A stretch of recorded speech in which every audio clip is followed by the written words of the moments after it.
Welcome to our tutorial about the rib tool. Let's begin with a new part document. Now I'm going to activate the line tool. And I'll create a profile.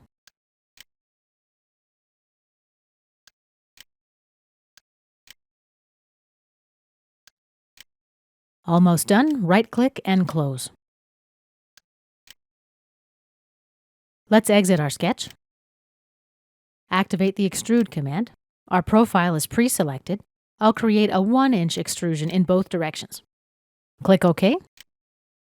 OK, now let's create our rib profile.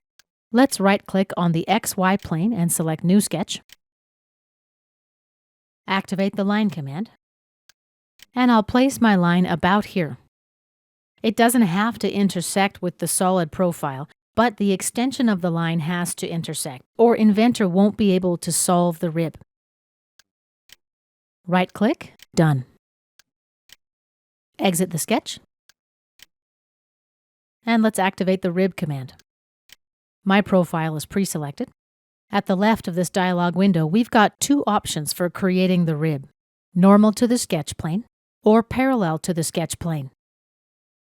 Let's start with the parallel to sketch plane option. Here's our preview of the rib. Click this button to enable or disable the preview.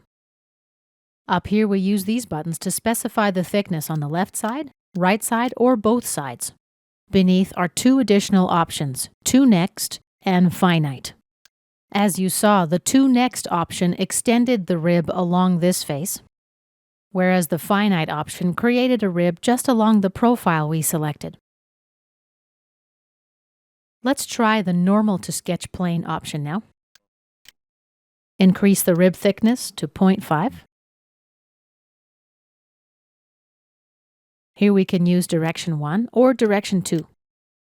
If I uncheck Extend Profile, my preview disappears, and that means Inventor was unable to calculate the rib. Let's check Extend Profile again, and my preview reappears. When done, let's click OK. OK, let's edit the sketch for our rib. Just double-click on Sketch 2 under Rib 1. Let's activate the Line tool. And I'll make my modifications here. Right-click and restart. Let's do something similar down here.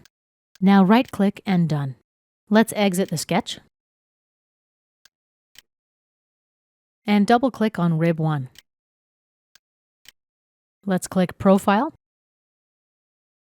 You'll be able to select a profile through the solid, or you can simply disable the preview. That'll make it a bit easier. OK.